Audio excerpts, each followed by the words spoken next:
Now, as you can tell, the new RX is real different looking, even if you didn't have one like ours that's an F-Sport with its special wheels and fancy body kit. It's a bigger piece of RX, almost 2 inches longer between the wheels, 4.7 inches longer overall, nearly 1.5 inches taller, and another inch under the belly for ground clearance. With these bigger dimensions, you obviously get more headroom and more legroom front and rear. And Lexus is very proud of that black thing back there on the side of the roof. They say it makes the roof float in middle air, kind of like what Jag did on the XJ a few years ago. Now, all F-Sports like we have are all-wheel drive, but they share the exact same engine and transmission with a non-F-Sport. An F-Sport's more about some interior changes, body changes, suspension and handling changes.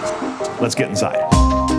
Now, like a lot of Lexi lately, you got this handsome cabin with these kind of rails and angles all over. It's a good sporty look. Notice the very macho kind of wheel, and that instrument panel is unique to an F-Sport. If you get a non-F RX, you got kind of a more LS-looking set of gauges and dials. So they've really gone to the effort to make this distinctive inside. Here's the worst thing in this car. This controller is crap. I wish they'd get rid of it. They call it remote touch. It's like an upside-down kind of a puck operation. It is nothing more than a festival of overshoots as you try and guide the cursor, with haptic feedback by the way, across the icons and things on the list, and invariably miss and have to come back. Disaster. Fortunately, you've got pretty good voice command in this car, and it works not only with the built-in Lexus functions, but more or less conveniently works with the various apps under the Lexus app suite, which by the way is optional.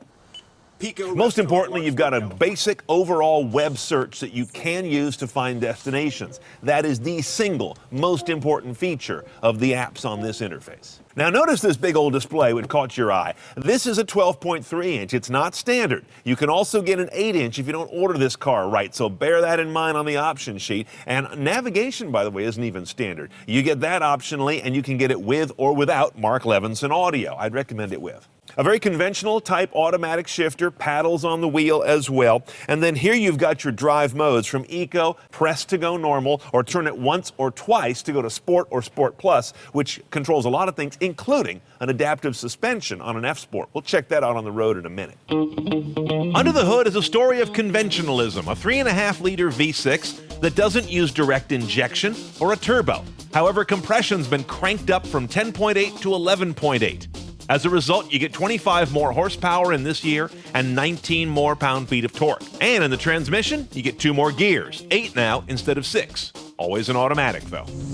Now, the RX F-Sport's got a nice amount of power, good torque as we saw, and yet the driving is not really sharp. If you really put it into Sport Plus, and probably need to get on the paddles as well, you get some good sharp response. Otherwise, this damn thing hunts top gear like a hound dog, and that means you're too often caught flat-footed unless you're really minding the powertrain. That annoys me.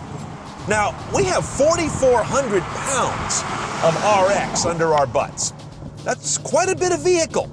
0 to 60 in 7.9 seconds, 0.2 slower with all-wheel drive than in front-wheel drive. 1926 is your MPG on regular gas, by the way, averaging out to 22. I'm going to guess you're going to be under 20 in real world. And of course, being a Lexus, just about all your touch surfaces in the cabin are soft. Behind the wings of the wheel here, soft and padded. These seats, giving and comfortable, completely the opposite of a BMW X1 I recently drove. And even down here inside the door wells where you pull the door closed, it's padded in there too. Lexus could not be less Teutonic.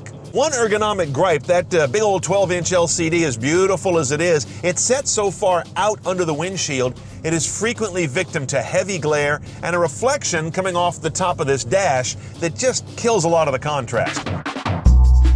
A 16 RX350 F-Sport, as I mentioned, that's only going to be all-wheel drive, starts at $50,000, but we have a long way to go to get to CNET style. Lexus safety is the adaptive drive stuff, plus triple bulb LED headlamps.